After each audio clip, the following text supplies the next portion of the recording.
Congratulations, true crime addicts. We've survived yet another week. It is Friday, September 2nd, 2022. And these are the top true crime stories from around the world. Brought to you by me, James Renner. That's the seal of approval. Take no exceptions, alternatives, whatever. Thank you for tuning in. If you're listening on a podcast on Apple, the Apple Podcasts or Stitcher or Spotify, what have you, I'm also on YouTube now. Check us out. We've got some nice visuals, as the kids say. Punch that subscribe button. Thank you for tuning in. Let's get to the top stories. I want to tell you about, we, as I mentioned last week, we're climbing the charts in Russia. So this top story is from Russia, but it could affect the entire world. Stay with me here. 67-year-old Ravil Maganov fell to his death from a hospital window last week, according to The Guardian. Ravil was the founder of Lukoil, or Lukoil. And that's an oil company that was founded in Russia in November 1991. Now, if you're a student of history, or just really old like me, that November 1991 is significant if you're talking about Russia, because that's when the Soviet Union was kind of busting up, and communism and socialism was giving way to capitalism. So you had all these opportunists, like one Ravil Maganov, who stepped in and wanted to make some money, and he had this oil business. So now the Lukoil official press release says that he passed away after following a long illness. Passed away after a long illness, but that's not all the story. In fact, he fell to his death from a hospital window. The Russian news site, like a state-sponsored news site, said that maybe he slipped when he was on the balcony and he was smoking. Now, hospitals are kind of strategically designed to keep you alive if you're a patient there. So that's kind of hard to believe, too. So what's the motive here? Well, Lukoil and Ravil were kind of outspoken against the war in Ukraine. And that will put a target on your back in Russia today. So it's a developing mystery out there. In fact, Ravil called for a ceasefire to the Ukraine war a couple of weeks after it started. So could it be murder? I'm putting a question mark there, but yes, absolutely. Asterisks, of course, yes. Ravil is one of 6 energy officials who've died under mysterious circumstances since the war in Ukraine began. I have some bad news out of Ohio. I'm here in Akron, Ohio, as we call it, AK Rowdy. And it is the epicenter of culture in the United States, as you know. But we got some bad news out of our state again this week. 20-year-old Donovan Lewis was shot to death by a Columbus police officer. This happened at 2:28 a.m. this Tuesday. Police were serving a felony warrant against Donovan Lewis for firearms, related mishandling of firearms, also assault and domestic violence. Yeah, that sounds really, really bad. But and there's a great article in the Daily Beast that I have in our liner notes, by the way. Anyways, the police shot and killed this black man. He was unarmed. They went into his apartment at 2:28 a.m. And you know what? I'm going to show you the video here.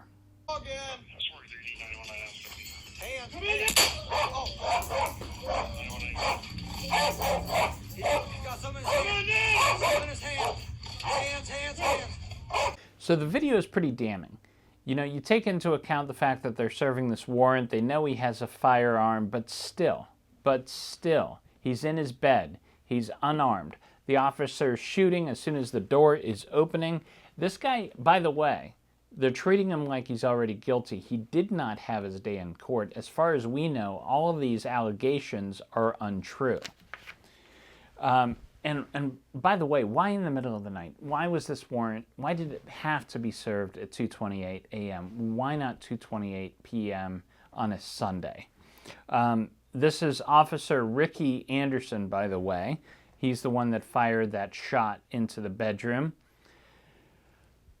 After they shot him, by the way, and we didn't get to that part of the clip, but after they shot him, they then cuffed the body. And the police were saying, stop resisting, stop resisting. Of course, they knew they were on camera by then, and they were already building a narrative. This guy wasn't resisting, he was dying. So this comes at a very inopportune time, especially in Ohio, because back in June, right here in Akron, Ohio, police shot and killed a 25-year-old unarmed black man as he was running away from police after a short chase on the highway out here, literally like 2 miles down the road. And then earlier this week, a pastor in Alabama was watering plants outside his friend's house when a white neighbor noticed him and called the cops because she was suspicious. The cops came and arrested this black pastor for watering plants. It is insane to me that after everything that's happened, after George Floyd, after this thing in Akron, that police are still shooting without provocation. And just not because I'm not, it's not that, what confuses me is they're not thinking more about themselves. Right now, especially if I was a white police officer, I would be overly cautious in any situation, especially you got body cams. It blows my mind that stuff like this is still happening. Final story this week, a little off the beaten path. A Catholic nun was kidnapped by rebels in Yalgo, Africa, many months ago. Now, Yalgo is, if you picture Africa, it's in Western Africa, up by the Sahara on the western side, middle of nowhere. This Catholic nun surfaced. She was found alive earlier this week, according to the Clarion Herald. Now, this is Sister Sue Ellen Tennyson. She's a Marionite nun from New Orleans. She was on a mission to offer support at a clinic in Yalgo. Now, Marionite, I know that doesn't, that's a term I didn't know. Maybe you don't know this either. It's a subsect of Catholicism. You've got Catholicism, and then you've got all these little denominations under it. Marionites came from France, and then you've got New Orleans. If you know anything about the Louisiana Purchase, they're still, they're very heavy French influence.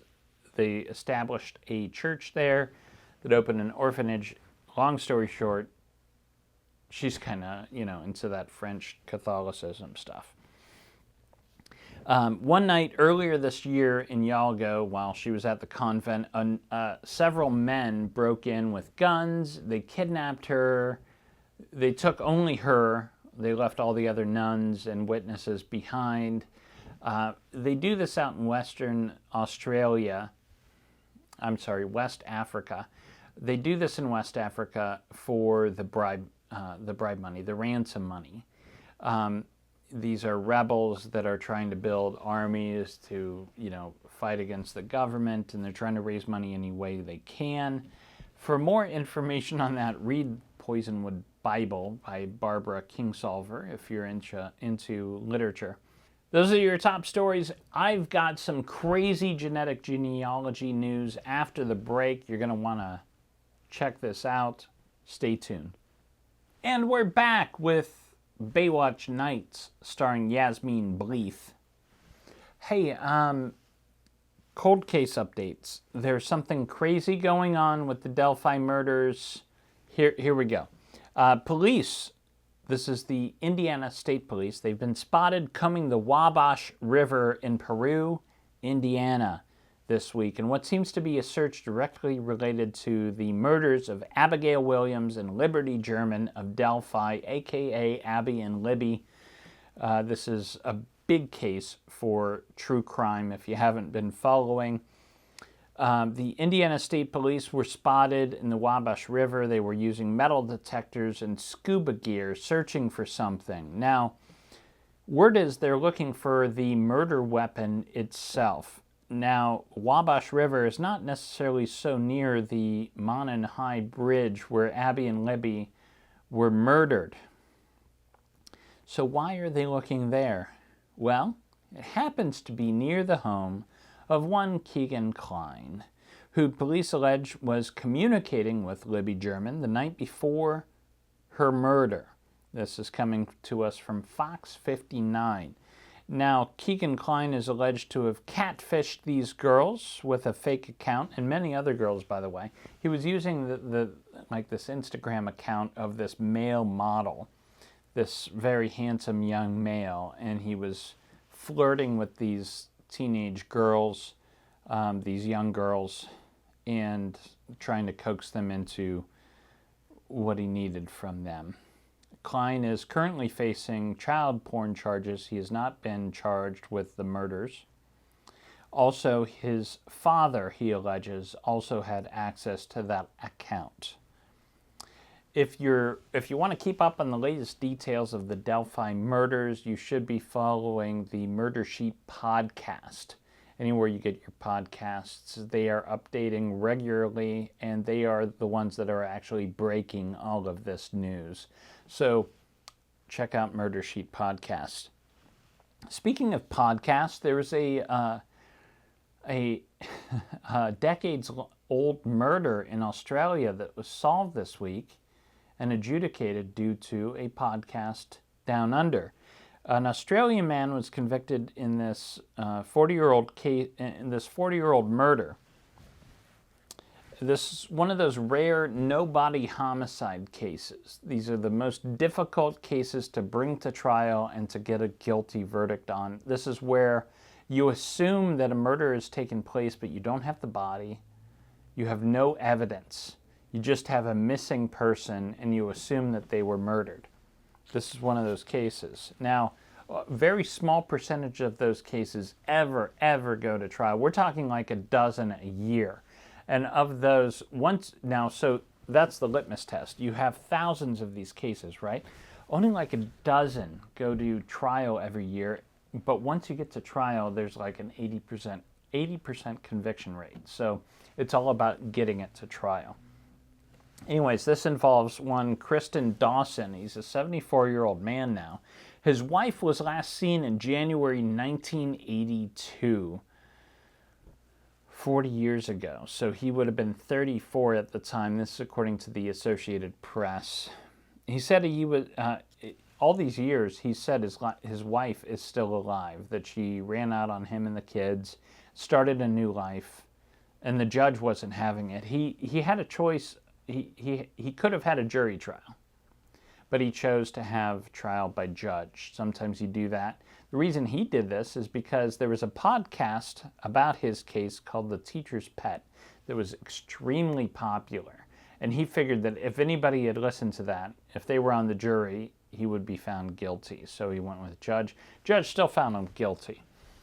Prosecutors believed he killed his wife and disposed of her remains at some place that they haven't been able to find yet.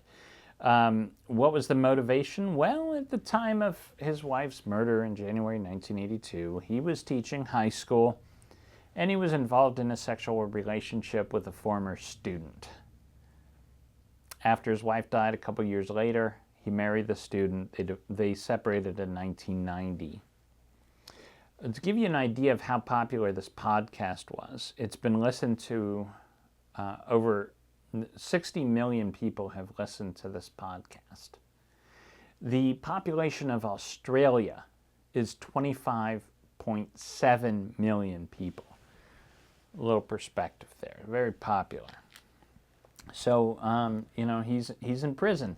Now, these no-body homicides are going to be a lot less popular, even more rare, if one of these days this, whoever we assume is dead comes walking out of their life and up to a newspaper. So, but this guy seems pretty damn guilty, doesn't he? Yeah. Genetic genealogy news. Oh my God, this is just going to get more and more dramatic as weeks go by. This is an unregulated field. It's the Wild West, but here we are. This is a sad story out of Safford, Arizona. Safford, Arizona is just outside of Tucson, not far from Phoenix, if you know the area. The body of a teenage girl was found there in a bag in a livestock watering box outside of Safford, Arizona. This happened in October 2020, during the lockdown. Fishermen found the body, and inside the bag they found her remains. This young woman was decomposed. They were unable to identify her based on fingerprints, and nobody was reported missing in the immediate area. Now, the sheriff's office was contacted by Innovative Forensic Investigations. They did their genetic genealogy, found the family tree, and they realized that this deceased woman had to be related to a woman named Amber Langley, who lived nearby Safford. So the FBI did some digging. They realized that Amber had a 14-year-old daughter named Candace Langley. Candace Langley. Langley was on the autism spectrum. But weird thing was, Amber was still collecting government assistance in 2022. This is 2 years after Candace was, as we've now learned, murdered. And we're talking about $4,700 is what she got through government assistance because Candace was on the spectrum. Now, when FBI contacted her, she said, "Oh yeah, Candace is she's here, she's living." But when they looked further, she could not produce any evidence that this girl was actually alive. And of course, this body is Candace. So far, her mother Amber, she's only charged with fraud, but murder charges are coming. So with genetic genealogy, it's interesting. I've got the Porchlight Project, a nonprofit here in Ohio. If you're interested, porchlightonline.org. We've solved a couple cases already. We're here for Ohio cold cases in genetic genealogy. So I'm kind of up to date on how all that stuff works. And what's interesting is genetic genealogy works really well if you're of Eastern European descent, meaning if you're white. Now, unfortunately, CODIS is another database, and they use different markers for genetic genealogy. And because in the United States, the prison system is predominantly African, the inmates are predominantly African American. Felons are predominantly African American, not because they commit more crimes, but because our justice system is designed to treat them differently. CODIS is very good for African Americans. Genetic genealogy is not. And in that whole mix, the smallest represented group is Native Americans. And yet, genetic genealogy is so good, this week a Native American case was solved. Let me go back a little bit. Fishermen found the body of a young woman in a shallow grave near Lake Thunderbird, Oklahoma in 2008, and the mystery began. Oklahoma State Bureau of Investigation recently partnered with Parabon Nanolabs. That is CeCe Moore's outfit, by the way. They found a family tree based on this DNA data, and that led them to conclude that the Jane Doe that they were working to identify was most likely a 25-year-old woman named Angela Mason, and in fact, they are correct. The police announced this solve earlier this week. Angela Mason was a member of the Cherokee Nation in Oklahoma. She had 4 children. It is now considered an active homicide investigation. How cool is that? Genetic genealogy is working out so well. We're representing Native Americans now. It's just a matter of time before we have that whole and complete family tree, and we understand how each of us are connected. I think that will make us a little nicer to everybody else, to each other. This is the part of the program where I talk about some weird news, but this week I want to talk about a missing persons case out of Long Island that I think we can solve if we spend a little time on it. And I'm calling for the listeners of True Crime This Week, the viewers, if you're tuning in, let's see if we can solve this. I know one of us is smart enough to figure this out. I found this on Reddit, on the subreddit Unresolved Mysteries, and this was a post by user Cheems Giaru. I don't know what that means. But here's the write-up. Follow me if you will. On May 20th, 1998, a school custodian picking up trash behind Brentwood Freshman Center in Brentwood, New York, discovered a body in an overgrown area along a chain link fence. The body was decomposed and had been dead for 6 months. Now, Brentwood, New York is on Long Island. It's on the western side of Long Island, near the southern part, near the ocean, where all the sharks have been seen lately. Not far from Amityville, where the horror took place. Anyways, Brentwood, New York. Keep that in your mind. In June last year, testing discovered the body was a white or Hispanic male in his late teens. NamUs said he was probably 15 to 17 years old. He was around 5'8". They couldn't determine a cause of death. This person was dressed in a t-shirt that read Chicago, a green and black jacket, white boxer shorts, and black hiking boots. He also wore a belt with a Boy Scout buckle, a white plastic rosary, and one yellow metal earring. NamUs says he also had a luminescent green key ring inscribed with the words "Hands of Gold Jewelry, Copiague, New York," and a blanket was tied around his neck in a crude knot. He wore size 8 shoes and a 34-inch waist. We've got all sorts of clues here. This is a young man, a teenager, who must have gone missing in Long Island, on Long Island in 1998, possibly of Hispanic descent. He's got ties to Brentwood, New York, to Copiague, New York, which is right next to Amityville on that same part of Long Island, and possible connections to the Catholic Church and Boy Scouts. Help me out here. We can figure this out. I have not been able to find a missing persons case that matches up with this from 1998 or 1997, or possibly earlier than that. If you figure it out, if you think you've got it, email me. I'm very easy to find, James W. Renner, R-E-N-N-E-R, @gmail.com. We should take a look at pop culture. There's a couple new documentaries out, some new things to watch. You got to check out this Children of the Underground documentary on Hulu. This tells the story of the legacy of one Faye Yeager. Is that name familiar to you? Well, if you were born before like 1995, you might remember her. I'm going to link to an article at the end of this podcast by Bill Torpy of the Atlanta Journal-Constitution. Very good piece. You should check it out. It's about this documentary and the story behind it. This begins in the 1970s when Faye Yeager she accused her ex-husband of molesting their daughter. Trying to get custody, it went to court. Now the judge not only didn't believe her, but gave custody to her ex-husband.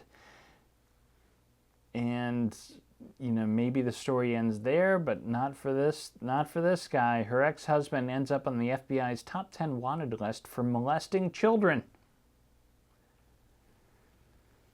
So she was probably right. He's since been convicted of similar offenses. So anyways, what she does, this is like the classic, bad guy, good guy, Batman scenario. This is how you create a really odd situation, a really odd woman, Faye Yeager. She organizes this group that helps women, especially women who have children who were abused or molested, start a new life. She gives them new identities, new places to live, and she claims to have done this for 2,000 women and their families from the 1980s up until 2000s. It's a fascinating case. Now, it gets a little wonky because Faye Yeager, eventually she starts saying that some of these kids were probably molested by satanic cults. And if you're alive for the 80s and 90s, we went through this phase in the late 80s, early 90s, where everybody thought that there were these satanic groups out there that were molesting kids and pulling them in. And it was just one of those like mass hysteria things that it didn't really exist.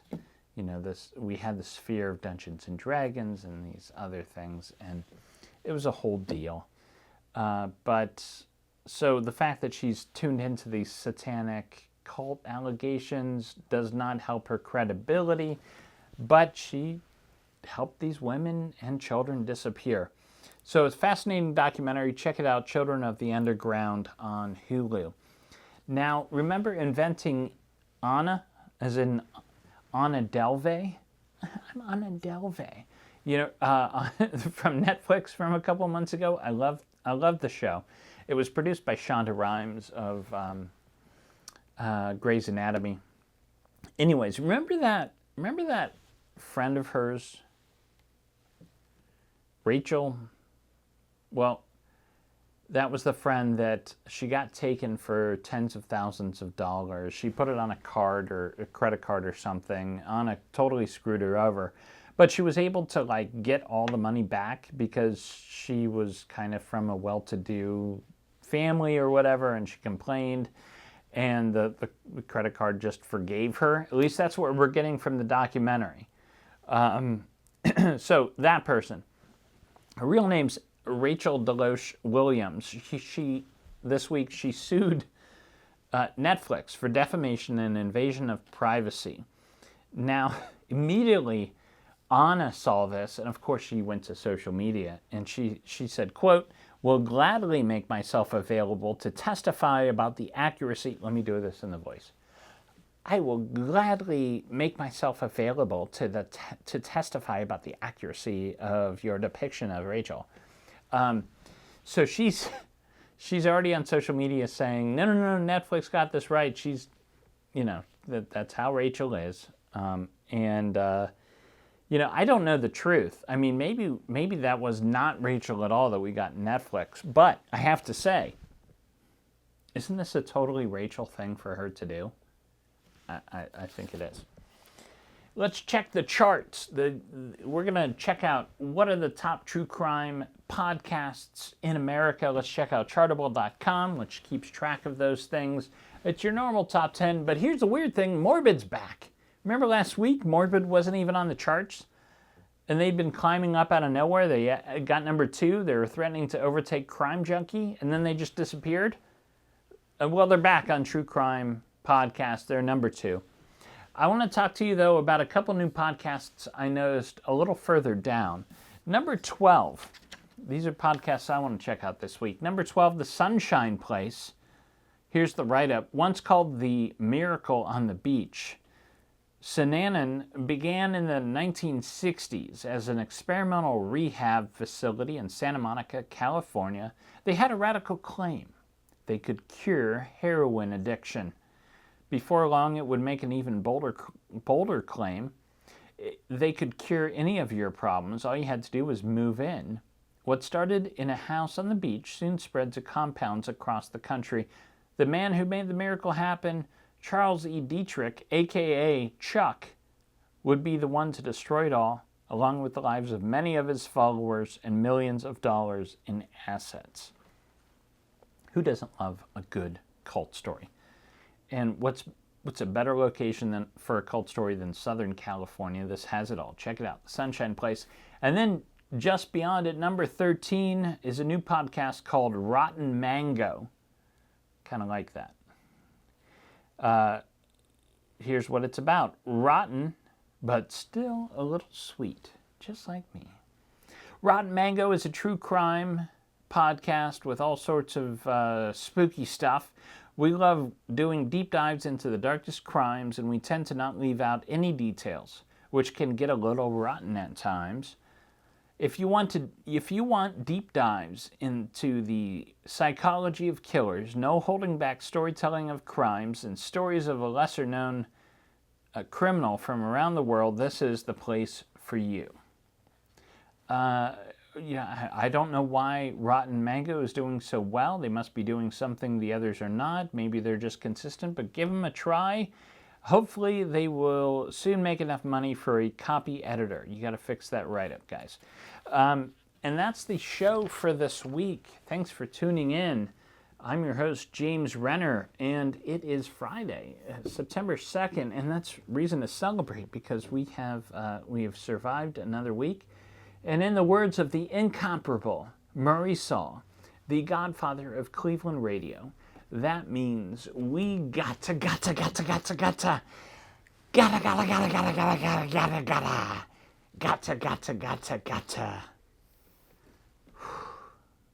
down, damn it.